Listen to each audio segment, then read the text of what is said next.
नमस्कार। Welcome to the new India.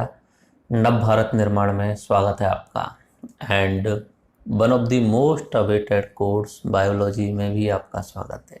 जीव विज्ञान नाम से कुछ पता चल रहा होगा, जीवन का विज्ञान, साइंस ऑफ बायोस, जीवों का विज्ञान। हम स्टार्ट कर रहे हैं जीव विज्ञान, और उसमें आज हम इंट्रो के रूप में बेसिक सारी चीज़ें समझने वाले हैं कि क्या है जीव विज्ञान, कौन कौन सी इसकी ब्रांचेज हैं और हम किस किस तरीके से इसमें पढ़ने वाले हैं, मोस्टली क्यों पढ़नी चाहिए। और हम साथ साथ में हम आपको ह्यूमन बॉडी, जो सबसे इम्पोर्टेंट पार्ट होता है अपने इस बायोलॉजी का, जूलॉजी, बायोलॉजी के अंदर होता है जूलॉजी, अभी समझ में आ जाएगा।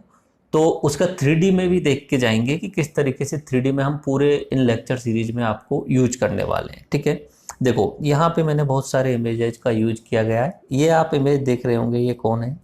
मनुष्य। आप पहचान रहे होंगे इजीली। यहाँ पे आप देख रहे हैं ये पादप। ठीक है, क्या ये बायोलॉजी के अंतर्गत है? या कोई आप कीड़ा देख रहे हैं, क्या ये बायोलॉजी के अंतर्गत आता है? ये कोई इमेज आपकी देखी देखी सी लग रही होगी, कभी ना कभी आपने देखा ही होगा। डीएनए का नाम सुना है कभी?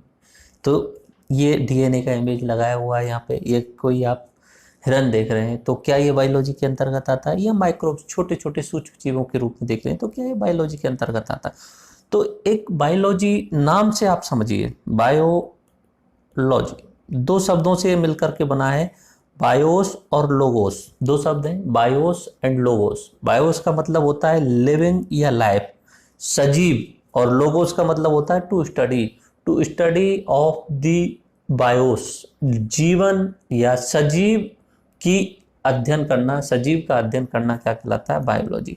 नाम हिंदी में समझें, जीव विज्ञान, जीव का अध्ययन करना यानी सजीवों का अध्ययन क्या कहलाता है? जीव विज्ञान कहलाता है। अब सबसे पहला सवाल आएगा कि सर ये जीव कौन है? जीव कौन है? देखो, हम नॉर्मली दो शब्द आपने काफी बार सुने होंगे, एक सुना होगा निर्जीव और एक सुना होगा सजीव। ठीक है, मान लीजिए मैं आपके सामने ये पेंसिल यूज कर रहा हूँ। अब मैं पूछूं आपसे नॉर्मली कि वैसा भी ये सजीव है या निर्जीव है, तब आपका जवाब आएगा नॉर्मली निर्जीव है। श्योरिटी के साथ आप बोलेंगे कि निर्जीव है। मेरे हाथ में अगर रिमोट है या मोबाइल है, आपसे मैं पूछूं क्या ये सजीव है या निर्जीव है, तब आपका सीधा सा जवाब आएगा कि ये निर्जीव है। मैं अगर पूछूं कि मैं कौन हूं, आप कौन है, सजीव या निर्जीव, तो आपका जवाब आएगा कि सर आप सजीव हैं, और आप जो देख रहे हैं वीडियो वो भी सजीव ही है। उसके अलावा मैं किसी चलते हुए कीड़े की तरफ इशारा कर दूं, आपसे पूछूं कि ये सजीव है या निर्जीव, तो आपका जवाब आएगा सर ये सजीव है। तो क्या होता है अंतर? बेसिकली क्या होता है अंतर सजीव और निर्जीव में? ठीक है, तो सजीव के लिए बेसिक चीजें होती हैं। मैं जैसे मेरी तरफ से शुरुआत करता हूं कि बाकी चीजों में और मुझ में क्या अंतर हो रहा है, निर्जीव में और सजीव में क्या अंतर होता है। सबसे पहली बात, मैं श्वसन प्रक्रिया कर रहा हूँ या रेस्पिरेटरी सिस्टम जो है वो मेरे द्वारा कंप्लीट किया जा रहा है। सांस लेना और सांस छोड़ना, ये श्वसन प्रक्रिया हो रही है, ये निर्जीवों में नहीं मिलेगा। दूसरा, विकास या वृद्धि करना, मैं डेवलप करता हूँ। पहले छोटा बच्चे के रूप में था, उसके बाद एज बढ़ने के साथ में लंबाई भी बढ़ी, अलग ग्रोथ हुआ। उसके बाद में जैसे जैसे हम बढ़ते जाएंगे, उसके बाद में कुछ ना कुछ विकास होता जाएगा, लाइफ में विकास होता जाएगा। एक तरीके से जो अपना शारीरिक आकार है उसमें भी बदलाव आते जाएंगे। तो वृद्धि या विकास करता है सजीव, बिल्कुल सही है सर। उसके अलावा पोषण, हम खाना खाते हैं, क्यों खाते हैं खाना? बहुत सारी एक्टिविटीज हम करते रहते हैं डेली बेसिस पे, और उन सब के लिए हमें ऊर्जा की ज़रूरत होती है, एनर्जी की ज़रूरत होती है, और उस एनर्जी की पूर्ति के लिए हमें न्यूट्रिशंस यानी पोषण चाहिए होता है। तो सजीव पोषण यानी न्यूट्रिशंस लेते हैं। उसके अलावा पाचन, पोषण हमने ले लिया, उसके बाद में अंदर पाचन की प्रक्रिया कंप्लीट होती है। पाचन की प्रक्रिया का पूरा सिस्टम है, पाचन तंत्र है, तो वो पाचन तंत्र होता है। उसके अलावा उत्सर्जन, जो चीजें पच नहीं पाती हैं उन्हें हमारा शरीर बाहर निकाल देता है, ये उत्सर्जन होता है। और उसके अलावा प्रजनन, यानी हम जब ये दुनिया छोड़ के चले जाते हैं तो उससे पहले हमारा रिप्रोडक्टिव कुछ ना कुछ नया वंश बना के चले जाते हैं, ये होता है प्रजनन। यानी मानव जाति ने ये शुरू से करता आ रहा है, तो ये प्रजनन। अगर सजीव है तो उसमें ये चीजें मिलेंगी, श्वसन मिलेगा, विकास यानी ग्रोथ मिलेगा, पोषण मिलेगा, पाचन मिलेगा, उत्सर्जन मिलेगा और प्रजनन मिलेगा। ये सभी सजीवों के अंदर मिलेंगे। अब एग्जाम्पल में आप भले ही हिरण ले लो, अब इनमें से कोई सा भी आप एग्जाम्पल ले लो। ये जो एग्जाम्पल देख रहे हैं आप यहाँ पे, ठीक है, अभी इसमें मैं ये हिरण वाला एग्जाम्पल ले रहा हूँ। बोलो क्या हिरण में श्वसन होता है? बिल्कुल श्वसन होता है। क्या हिरण में पोषण होता है? बिल्कुल पोषण होता है। खाना खाता है हिरण। क्या उसके अंदर पाचन तंत्र होता है? यस, उसका पाचन तंत्र होता है। शरीर के अंदर उसने जो न्यूट्रिशन लिया है उसे पचाया जाता है। क्या उसका उत्सर्जन होता है? बिल्कुल उसका उत्सर्जन होता है। ठीक है, तो ये बेसिक चीजें जो है वो हिरण के अंदर है, तो हिरण भी किसके अंतर्गत आ गया? सजीव के अंतर्गत आ गया। उसके अलावा कोई भी कीटाणु या कीड़ा ले लो तो वो भी सजीव के अंतर्गत आ रहा है। आपका सवाल आएगा सर क्या पादप जो होते हैं वो क्या सजीव होते हैं? नेक्स्ट सवाल आएगा, तो क्या पादप सजीव होते हैं?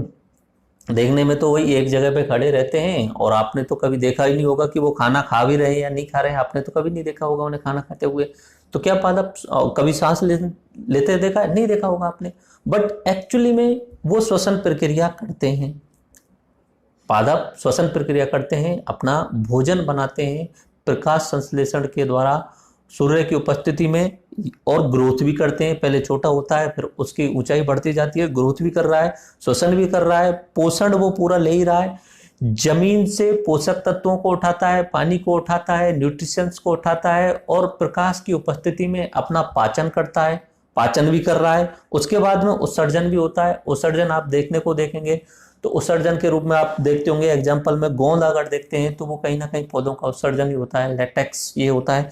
तो ये जो होते हैं ये उत्सर्जन होते हैं। उसके अलावा प्रजनन, क्या पौधे प्रजनन करते हैं? यस, पौधे प्रजनन करते हैं। वो अपनी दूसरी संतति देके जाते हैं। ठीक है, और कहाँ होता है पौधों का प्रजनन? नॉर्मली फ्लावर के अंतर्गत होता है, यानी फूल जो होता है वहां पे पौधों का प्रजनन होता है। तो ये सारी चीजें और टर्म्स एंड कंडीशन जब पौधे भी पूरा कर रहे हैं तो ये भी सजीव हो गए। तो सजीव के अंतर्गत हम कौन कौन शामिल कर लिए हमने? एक तो हम सबसे ऊपर निकाल लेते हैं कि हम मानव सर्वश्रेष्ठ मान लेते हैं अपने आप को, तो मानव आ गया।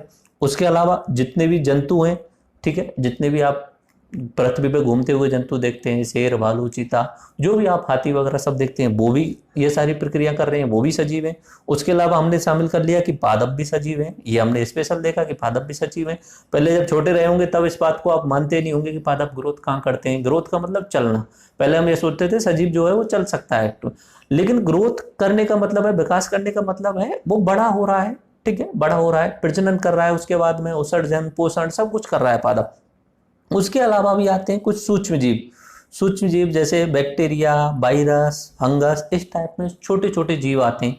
उनमें भी जीवन होता है, उनकी भी लाइफ साइकिल होती है। तो ये सब किसके अंतर्गत आ जाते हैं? सजीव के अंतर्गत आ जाते हैं। और यही सब हमें बायोलॉजी में पढ़ना है। इन्हीं के आधार पे हम बायोलॉजी की अलग अलग ब्रांचेज या शाखाएं बना देते हैं। बोले कि मनुष्यों के बारे में पढ़ना।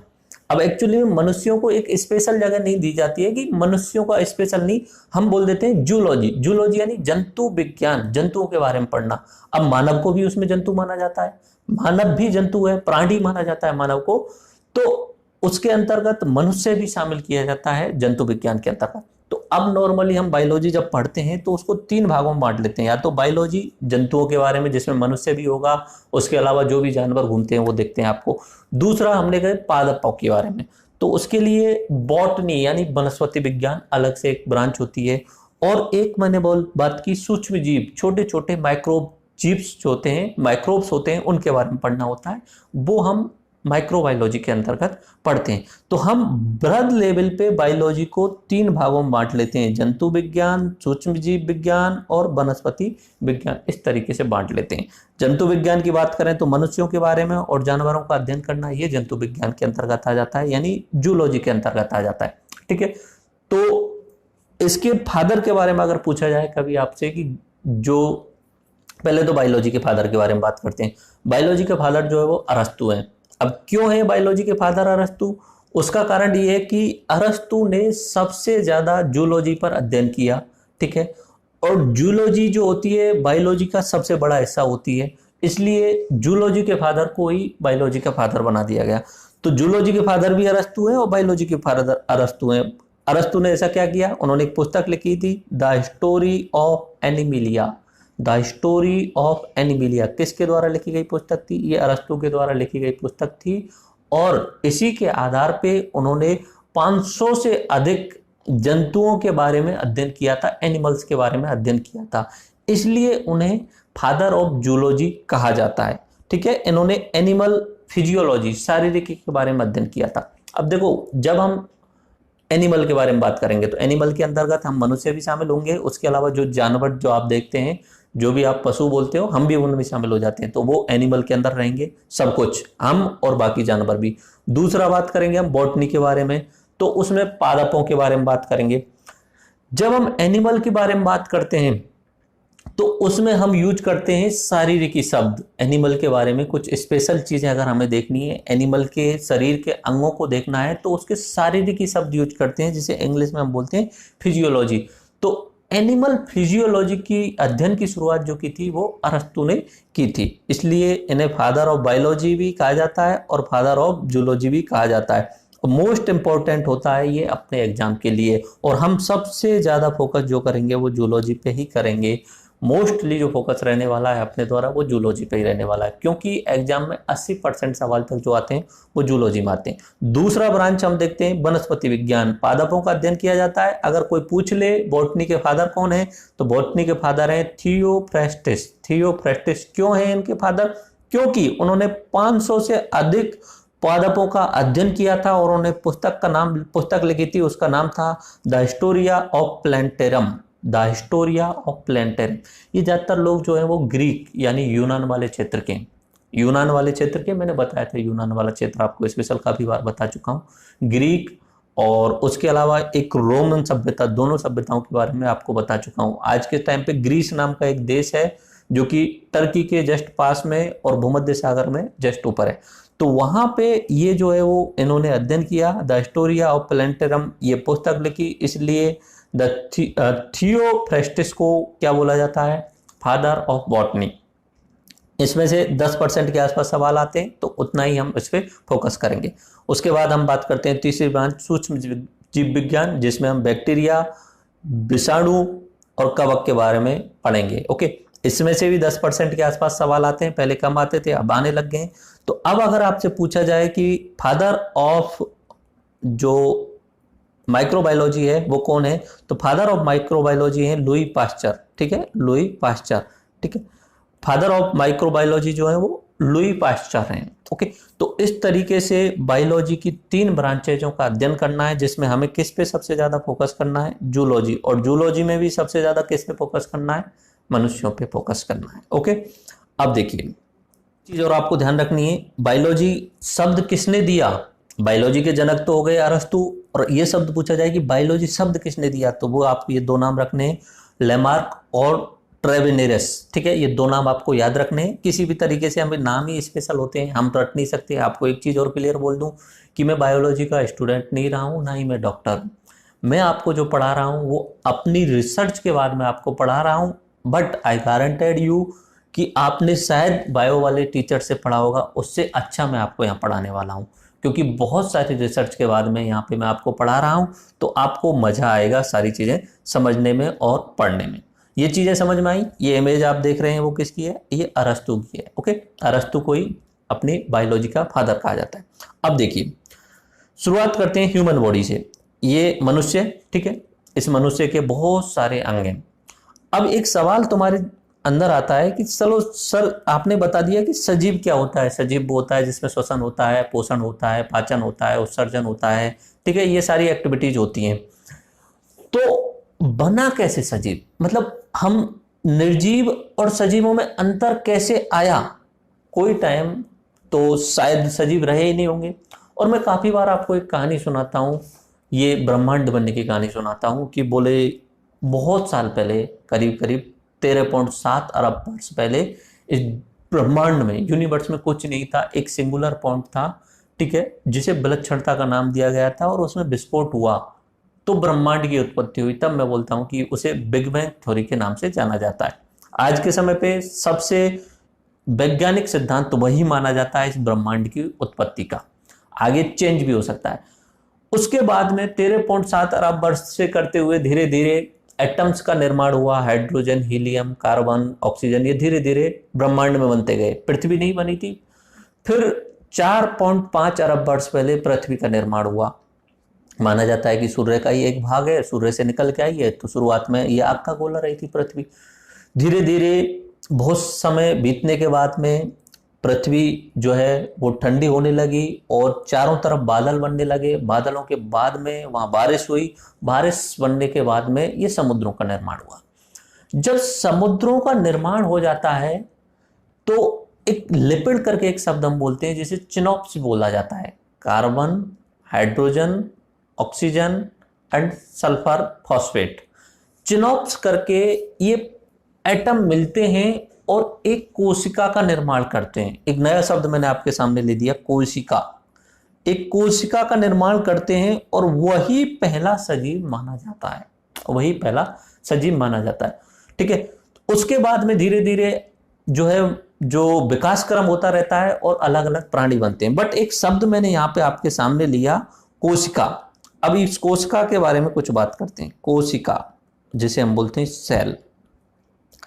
जब मैं फिजिक्स में भी आपको बता रहा था कि कोई पदार्थ लो, आप उसे तोड़ते जाओ तोड़ते जाओ तोड़ते जाओ, तो कौन सी अंतिम बिंदु तक आप पहुंच जाओगे, तब उसका हमने नाम दिया था कि परमाणु, एटम बोला था। कि हम बिल्कुल छोटे से छोटे अणु बना लें, जिसमें हम बोल रहे थे निर्जीवों के अंतर्गत। ये बात कर रहा था मैं फिजिक्स के अंतर्गत। तो जब हम मान लीजिए इसी पेंसिल को लीजिए, मैं इसे तोड़ता जाऊं और इसे महीन करता जाऊं, एट लास्ट मैं कितना महीन कर दूंगा इसे, जितना छोटे से छोटा कर दूंगा। वो छोटे अणु का नाम क्या दिया था हमने, छोटे से उस अणु का नाम दिया था परमाणु यानी एटम दिया था। वो हमने बोला था निर्जीव के अंतर्गत बोला था। तो बोले सजीव में ऐसी कोई इकाई देखो जो इस सजीव की बेसिक हो। अगर मनुष्य की बॉडी को हम पार्ट्स में डिवाइड करते जाएं, मनुष्य की बॉडी को हम पार्ट में डिवाइड करें, जैसे मान लीजिए मनुष्य का ये शरीर है, ओके, मनुष्य के शरीर को हम और भाग छोटे छोटे भागों में बांटे तो हम निकल के आते हैं अंग तंत्र में। बोले अलग अलग अंग तंत्र हैं जो हम पढ़ने वाले हैं। बोले कि रेस्पिरेटरी सिस्टम है, ठीक है, श्वसन तंत्र है, पाचन तंत्र है, कंकाल तंत्र है, नर्वस सिस्टम है। तो अलग अलग तंत्रों में बांट लेते हैं हम मनुष्य की बॉडी को पढ़ने के लिए। ओके, अब बोले अंग तंत्रों को अंगों में बांट लो, छोटे छोटे अंग होंगे आपके, ठीक है। जैसे कि अपना रेस्पिरेटरी सिस्टम में अपनी नलिका होंगी, उसके अलावा लंग्स होंगे। ऐसे ही पाचन तंत्र में नलिकाएं होंगी, उसके अलावा छोटी आंत, बड़ी आंत, ये सब होंगी। तो अंग तंत्रों को हमने अंगों के अंदर बांट लिया, ऑर्गन्स के अंदर बांट लिया। अब जब इन ऑर्गन्स से भी छोटे लेवल पे जाते हैं तब निकल के आते हैं ऊतक, और इन ऊतकों से भी छोटे लेवल पे जाते हैं तब निकल के आती हैं कोशिकाएं।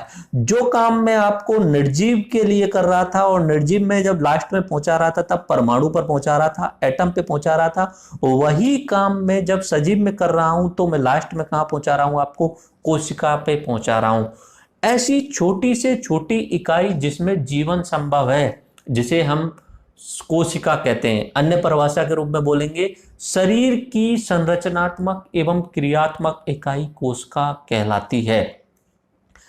कौन सी मिनिमम बिंदु होगा जहां पे जीवन संभव है, वो कौन सा है, कोशिका। और जब मैं कहानी बता रहा था ब्रह्मांड की, तब मैंने चिनॉप्स आपसे नाम बोला था।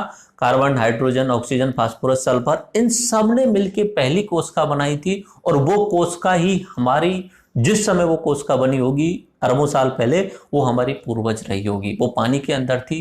तो जीवन की शुरुआत जो होती है वो पानी के अंदर मानी जाती है। आगे बात समझ में। अगर जब हम निर्जीव की बात करते हैं और उसमें छोटे से छोटे पॉइंट पे जाते हैं तब एटम पे पहुंच जाते हैं, और जब हम सजीव की बात करते हैं और सबसे छोटी सजीव इकाई की पहुंचते हैं तो उसे हम बोलते हैं सेल यानी कोशिका। ओके, तो कोशिका एक इंपॉर्टेंट चैप्टर होता है हमारे इस बायोलॉजी के अंतर्गत। मे भी हम पहले लेक्चर्स के रूप में उसे ही देखेंगे, ठीक है। तो हम बात करते हैं कि ये अपना ह्यूमन बॉडी। अब उल्टा ऐसी कहानी को मैं पूरा बताऊं, उल्टा कैसे बताते हैं, कोशिका, ठीक है, सबसे छोटी से छोटी क्या हुई, कोशिका। ये कोशिकाएं अगर मिल जाती हैं तो बनता है ऊतक, ठीक है। ऊतक अगर मिल जाते हैं तो बन जाते हैं अंग, और अंग अगर मिल जाते हैं तो बन जाता है अंग तंत्र, और अंग तंत्र अगर मिल जाते हैं तो बन जाता है शरीर, बॉडी या काय। ये सिस्टम जो है वो निकल के आ जाता है। Cell, tissue, organ, organ system and body, शरीर, ये निकल के आ जाता है। अब यहां से हम डिजाइन करेंगे अपने इस लेक्चर सीरीज को कि हम कैसे कैसे टॉपिक्स को आगे कवर करेंगे। पहली बात समझ में आई आपको कि 3 मेन ब्रांचों में बांट लिया मैंने। उसके अलावा बहुत छोटी छोटी ब्रांचेज हैं जो मैंने नीचे लिखी हुई हैं, आपको लास्ट में मैं जाते जाते उन्हें बता दूंगा, बट वो आपको ध्यान नहीं रखनी है। मेनली 3 ब्रांचों में बांट लिया। सजीव बताया मैंने आपको, सजीव का मतलब सारी चीजें समझ में आई, श्वसन, उत्सर्जन, उसके अलावा वृद्धि कर रहा है, और भी जो भी सजीव वाली जो कंडीशंस थी वो बताएं। उसके बाद में मैंने आपको बताया कि जो बायोलॉजी है उसको हम 3 भागों में बांट लिया, zoology, botany and microbiology. Zoology में हम बात करेंगे जानवरों की, जंतुओं की, जंतु विज्ञान उसे बोलते हैं, जिसमें हम मनुष्य भी शामिल हैं, जो हमारे एग्जाम की दृष्टि से सबसे ज्यादा इंपॉर्टेंट है। ठीक है, दूसरी बॉटनी और तीसरा बायोलॉजी। अब पहला नंबर ले लेते हैं हम जूलॉजी, और जूलॉजी में सबसे पहले हम किसको लेते हैं, हम मानव को ले लेते हैं। ठीक है, तो मानव में मैंने बेसिक चीज क्या बताई, सेल बताई, सेल से मिलकर ऊतक बने, उसके बाद में अंग, और उसके बाद में अंग तंत्र। तो हम मनुष्य को अंग तंत्रों से पढ़ेंगे। जो भी जैसे बॉडी है, बॉडी को छोटे रूप में ले जाए तो अंग तंत्र के रूप में ले जाते हैं, लास्ट पे जाके होती है कोशिका, बट हम अंग तंत्र के रूप में लेते हैं। देखिए, हम खाना खाते हैं, खाना खा के उसका पाचन करते हैं, और पाचन का लास्ट में अगर कुछ अवशेष बच जाते हैं तो उनका उत्सर्जन कर देते हैं। तो ये पूरा एक अंगों का तंत्र है जिसे हम बोला जाता है पाचन तंत्र। तो हम उस पाचन तंत्र को पढ़ेंगे पूरा का पूरा। पाचन तंत्र इन द सेंस माउथ के बारे में जानेंगे, टीथ के बारे में जानेंगे, जो नीचे की साइड में नलिका जा रही है, ग्रासिका नलिका, उसके बारे में जानेंगे। देन फिर जो अपना स्टोमक है उसके बारे में जानेंगे, छोटी आंत, बड़ी आंत, इन सब के बारे में जानेंगे। ठीक है, तो ये किसके अंतर्गत देखा जाएगा, अपना पाचन तंत्र के अंतर्गत। एक तंत्र पूरा हुआ, पाचन तंत्र ये कंप्लीट हो जाएगा। फिर हम बात करेंगे सर्कुलेटरी सिस्टम, जिसे हम हिंदी में बोलते हैं परिसंचरण तंत्र।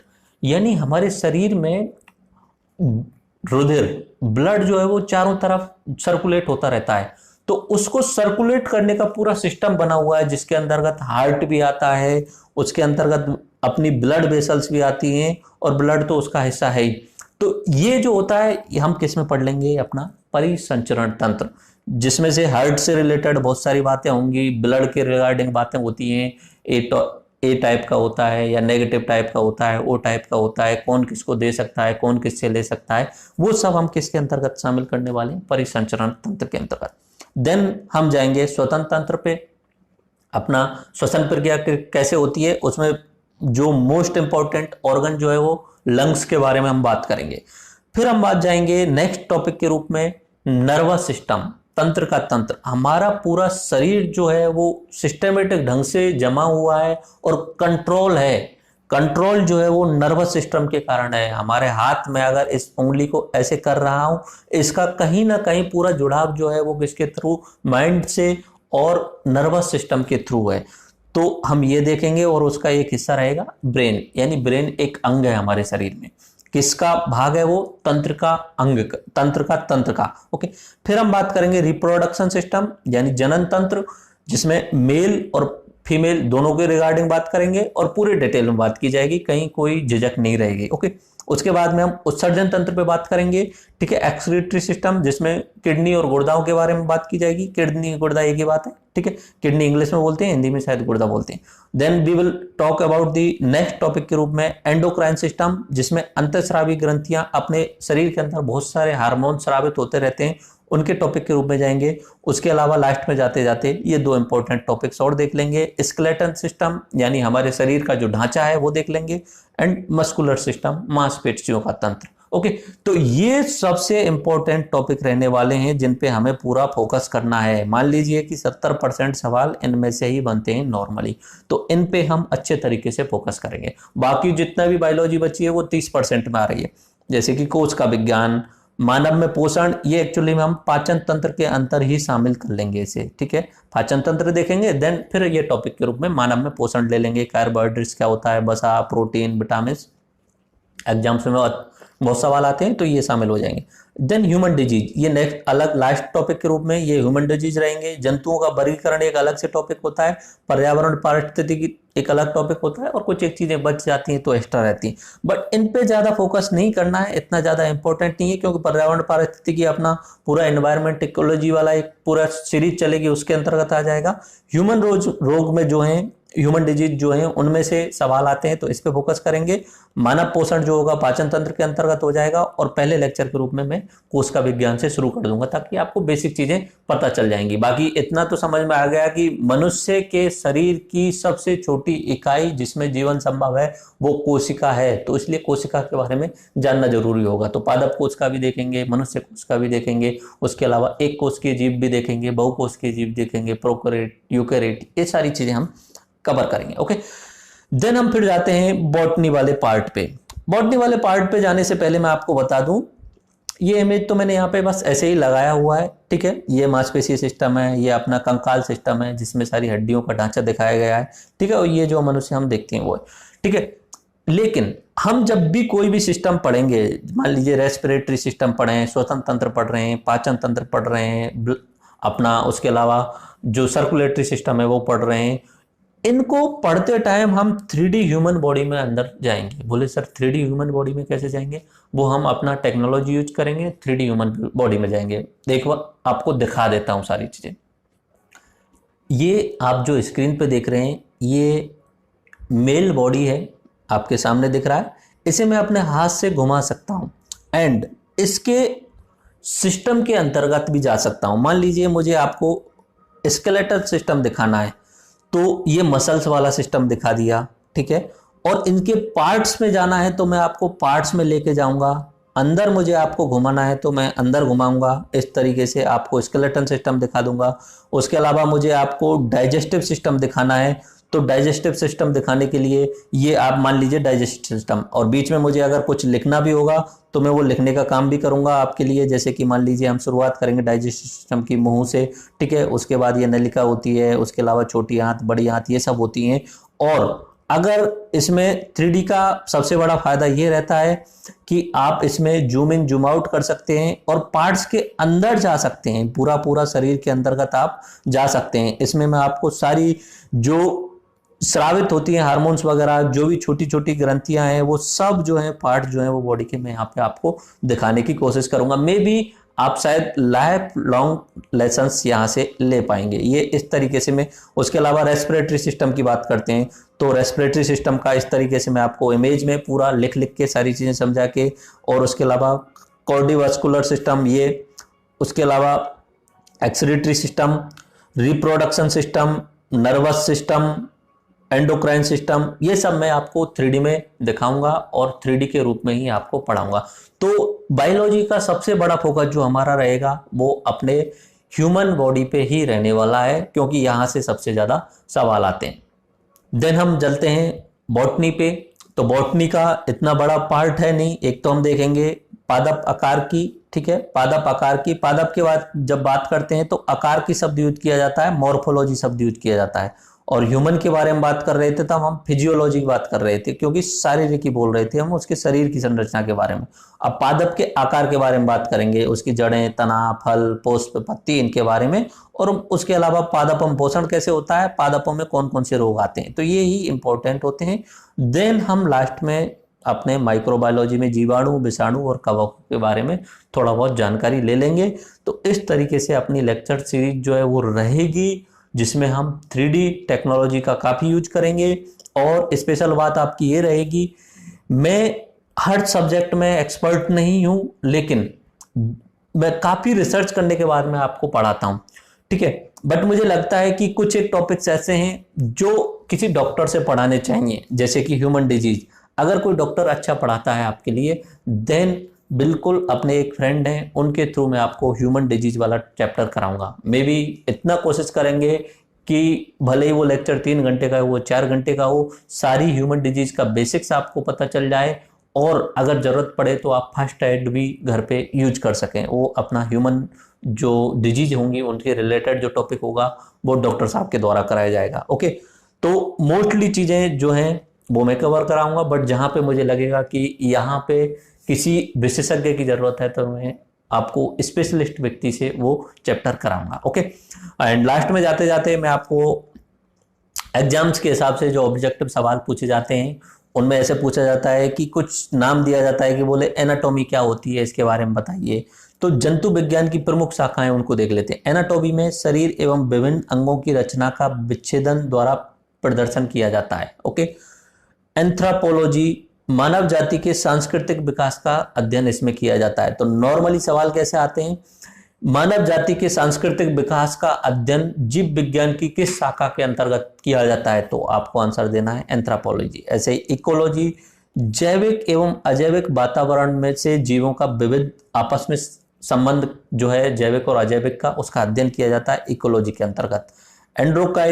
एंडोक्राइनोलॉजी अंतःस्रावी तंत्रों का अध्ययन किया जाता है। एम्ब्रायोलॉजी भ्रूणीय संवर्धन का अध्ययन किया जाता है।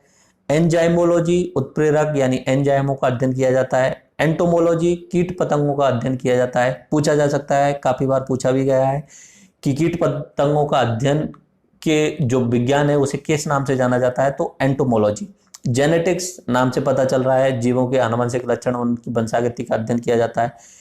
हेमेटोलॉजी रुधिर एवं रुधिर विज्ञान से संबंधित अध्ययन। हर्पेटोलॉजी उभयचरों और सरीसृपों का अध्ययन किया जाता है। मेमोलॉजी स्तनधारी प्राणियों का अध्ययन किया जाता है। माइक्रोबायोलॉजी अति सूक्ष्म जीवों का अध्ययन किया जाता है। न्यूरोलॉजी तंत्र का अध्ययन किया जाता है। ओडोंटोलॉजी दंत विज्ञान संबंधी अध्ययन किया जाता है। ऑर्निथोलॉजी पक्षियों का अध्ययन किया जाता है। पैथोलॉजी रोगों की प्रकृति, लक्षणों एवं कारकों का अध्ययन किया जाता है। रेडियोलॉजी जीवों पर विकिरणों का प्रभाव किस प्रकार होता है, ये सब अध्ययन किया जाता है। ये सारी ब्रांचेज जो मैंने बताई हैं वो जूलॉजी की ब्रांच बताई हैं। अब बॉटनी की ब्रांच देखते हैं। एंथोलॉजी पुष्पों का अध्ययन अगर करना है तो एंथोलॉजी। डेंड्रोलॉजी वृक्षों एवं झाड़ियों का अध्ययन करना है तो डेंड्रोलॉजी। इकोनॉमिक बॉटनी आर्थिक महत्व के पौधों का अध्ययन करना है तो इकोनॉमिक बॉटनी। फ्लोरिकल्चर सजावटी पुष्पों का अध्ययन करना है तो फ्लोरिकल्चर, उनका संवर्धन और उनका अध्ययन जो है फ्लोरिकल्चर में। जेनेटिक्स आनुवंशिक विभिन्नताओं का लक्षण, ये तो अपना जूलॉजी में भी सेम है और अपना पादपों में सेम है। हेरिडिटी पैतृक लक्षणों का संतति में पहुंचने का अध्ययन करना, ये होता है हेरिडिटी। हिस्टोलॉजी ऊतकों का अध्ययन करना। प्लांट मार्फोलॉजी पादपों की आकारकीय संरचना का अध्ययन करना। माइकोलॉजी कवकों या फफूंदों का अध्ययन करना, माइकोलॉजी। पैलियोबॉटनी पादप जीवाश्मों का अध्ययन करना। फाइकोलॉजी शैवालों का अध्ययन करना। फार्मेकोलॉजी औषधीय पादपों का अध्ययन करना। फिजियोलॉजी विभिन्न पादप जैविक क्रियाओं का अध्ययन करना। वायरोलॉजी विषाणुओं का अध्ययन करना। एग्रोनॉमी फसली पादपों का अध्ययन करना। हॉर्टिकल्चर फल सब्जी एवं उद्यान पादपों का अध्ययन करना और उनका संवर्धन करना। टिश्यू कल्चर कृत्रिम विधियों के द्वारा ऊतकों का संवर्धन करना। ये काफी बार आपने देखा होगा, हॉर्टिकल्चर वाला, टिश्यू कल्चर वाला, फार्मेकोलॉजी वाला एग्जाम्स में आपने बहुत बार देखा होगा हिस्टोलॉजी क्या होता है इस तरीके से। तो इसलिए मैंने यहाँ पे ये डाल दिए। अब रटे हुए तो मुझे भी नहीं है, सारे के सारे जो इंपॉर्टेंट है वो मुझे पता है, लेकिन हर चीज तो मुझे नहीं रटी हुई है। तो आपको भी इनको 2 या 3 बार जो है वो अपनी नजरों के सामने से निकालना है। रटना नहीं है, 2 या 3 बार निकाल लो, जितने याद हो जाएंगे उतने इंपॉर्टेंट है। ऑब्जेक्टिव टाइप में बायोलॉजी से जब सवाल बनता है तो एक सवाल तो इनमें से जरूर बन जाता है कि इनकी ब्रांचेज के आधार पे ही पूछ लिया जाता है कि बताइए रुधिर और रुधिर संबंधी रोगों का अध्ययन किस विज्ञान के अंतर्गत किया जाता है, तो हीमेटोलॉजी। ओके, इस तरीके के सवाल बनते हैं। और लास्ट में अगर जीव विज्ञान की शाखाओं के जनकों के नाम पूछ लिए जाएं तो वो यहाँ पे हम लास्ट देख लेते हैं। बोले जीव विज्ञान शाखा के जनक कौन कौन से। जीव विज्ञान का जनक कौन हुआ, अरस्तु, बायोलॉजी का बताया। जंतु विज्ञान का भी अरस्तु हुआ। वनस्पति विज्ञान का कौन हुआ, थियोफ्रेस्टस। सूक्ष्म जीव विज्ञान यानी माइक्रोबायोलॉजी का जनक कौन हुआ, लुईस पास्चर। जीवाणु विज्ञान का रॉबर्ट कोच। प्रतिरक्षा विज्ञान का इम्यूनोलॉजी का एडवर्ड जेनर। रुधिर परिसंचरण का विलियम हार्वे। कोशिका विज्ञान या साइटोलॉजी का रॉबर्ट हुक। पहला चैप्टर जो हमारा रहेगा कोशिका विज्ञान का ही रहेगा। उत्परिवर्तन का, म्यूटेशन का यूजो डिब्रीज। अब ये नाम ही काफी अलग लग रहे होंगे आपको, विदेशी नाम है तो उनको हिंदी नाम तो है नहीं कि राम सिंह, श्याम सिंह इस तरीके से आपको बोल दो, बट आपको याद करने पड़ेंगे। जो नाम है वो ऑथेंटिक रूप से यहाँ लिखे हुए हैं। कवक विज्ञान माइकोलॉजी का एंटन डी वेरी। पादप शरीर क्रिया विज्ञान का जनक कौन है? Stephen Hales. आधुनिक वनस्पति विज्ञान का, मॉडर्न बॉटनी का जनक कौन है? Carolus Linnaeus. बोले सर क्या आपको रटे हुए? नहीं, मुझे नहीं रटे हुए हैं, मैं बायोलॉजी का स्टूडेंट या डॉक्टर नहीं हूँ। मे भी डॉक्टर्स को भी नहीं रटे हुए होते, बट जिनका उस साइड में ही काम पड़ता रहता है, बॉटनी में काम पड़ता रहता है या स्पेशल जूलॉजी में, तो उनके ज्यादातर जनकों के उन्हें पता होता है। बट कुछ एक इंपॉर्टेंट जो होते हैं वो मुझे याद है और आपको भी याद करनी है। रुदरबर्ग का, कार्ल लैंडस्टीनर। वर्गीकी या वर्गीकरण विज्ञान का, टैक्सोनोमी का जो जनक है वो कैरोलस लिनियस। अंतःस्रावी विज्ञान, एंडोक्राइनोलॉजी का जनक है थॉमस एल्वा एडिसन। आनुवंशिकी का, जेनेटिक्स का जनक है ग्रेगर जॉन मेंडल्स। आधुनिक आनुवंशिकी का है टीएच मॉर्गन। भारतीय पुरा वनस्पति विज्ञान के जनक जो है वो बीरबल साहनी। आनुवंशिक अभियांत्रिकी, जेनेटिक इंजीनियरिंग के जनक हैं पॉल वर्ग। शैवाल विज्ञान के जनक हैं विलियम हेनरी हार्वे। भारतीय शैवाल विज्ञान के जनक हैं एम.ओ.पी. अयंगर। भारतीय पारिस्थितिकी इकोलॉजी के जनक हैं रामदेव मिश्रा। औषधि विज्ञान के, फार्मास्यूटिकल साइंस के जनक हैं हिप्पोक्रेटस एंड हिप्पोक्रेटस, ये नाम काफी बार सुना होगा आपने। जीवाश्मिकी के जो जनक हैं वो लियोनार्डो दा विंची हैं और सूक्ष्मदर्शिकी के जनक हैं एंटनी वॉन ल्यूवेनहॉक। ये जो हैं अपने प्रमुख जनक हैं, इनको भी आपको अपनी नजरों के सामने से 2 या 3 बार निकालना होगा, तभी जाके आप इन्हें याद कर पाएंगे, ठीक है, क्योंकि एग्जाम में इन्हें पूछा जाता है। तो बेसिक चीजें आपको समझ में आई कि बायोलॉजी क्या होता है। What is biology? तो जीवों का अध्ययन करना बायोलॉजी के अंतर्गत होता है। 3 भाग स्पेशल ब्रांचेज में बांट दिया हमने, जंतु विज्ञान, पादप विज्ञान और माइक्रोबायोलॉजी। फिर हम ये इंपॉर्टेंट सवाल आप पूछ सकते हैं, सर बायोलॉजी क्यों पढ़ें? अब तक तो शायद समझ में आ भी गया होगा। हमारा शरीर, उस शरीर के अंदर क्या क्या सिस्टम है, क्या क्या ऑर्गन्स हैं, ये सारी जानकारी हमें मिल जाएगी। पाचन की बात करेंगे, पोषण की बात करेंगे, न्यूट्रिशंस की बात करेंगे, तो में भी आपके खाने की जो हैबिट्स हैं उनमें भी काफी चेंज आ जाएगा। ह्यूमन बॉडी की बेसिक चीजें आपको समझ में आ जाएंगी, तो आप लाइफ स्टाइल में भी चेंज कर पाओगे। देन मानव रोगों के लिए डॉक्टर साहब से मैं लेक्चर करवाऊंगा, तो ह्यूमन डिजीज जितनी भी हैं आप वो देखेंगे, तो जानेंगे उनके बारे में। तो मे भी आप फर्स्ट एड वो जो है वो आप यूज कर सकते हैं, बेसिक चीजें वहां समझ सकते हैं। तो बायोलॉजी क्यों पढ़नी है, ये सारी चीजें आपको समझ में आ गई। और इसके साथ साथ में जैसे कि बहुत सारी भ्रांतियां होती हैं जिनका आपको सही तरीके से नहीं पता होता है, वो सबसे ज्यादा जो होता है अपना रिप्रोडक्टिव सिस्टम में होता है, बहुत सारी भ्रांतियां होती हैं। तो मे भी मैं कोशिश करूंगा आपको ज्यादातर आपके अंदर जो भ्रांतियां हैं उन सबको मैं निकाल दूं और आप जो है वो एक तरीके से छोटे मोटे डॉक्टर के रूप में घर का काम संभाल सकें। तो इस तरीके से हमारी बायोलॉजी की ये कंप्लीट लेक्चर सीरीज रहेगी, जिसमें मैंने आपको पूरा का पूरा तरीका बता दिया है। और पीडीएफ जो है वो अपने एप्लीकेशन पे अवेलेबल रहेंगी, तो वहाँ से आप पीडीएफ डाउनलोड कर सकते हैं। और ध्यान रखना हम 3D जो इमेजेस यूज करेंगे तो उससे आपको समझने में आसानी रहेगी। तो धन्यवाद, राम राम सा, जय हिंद।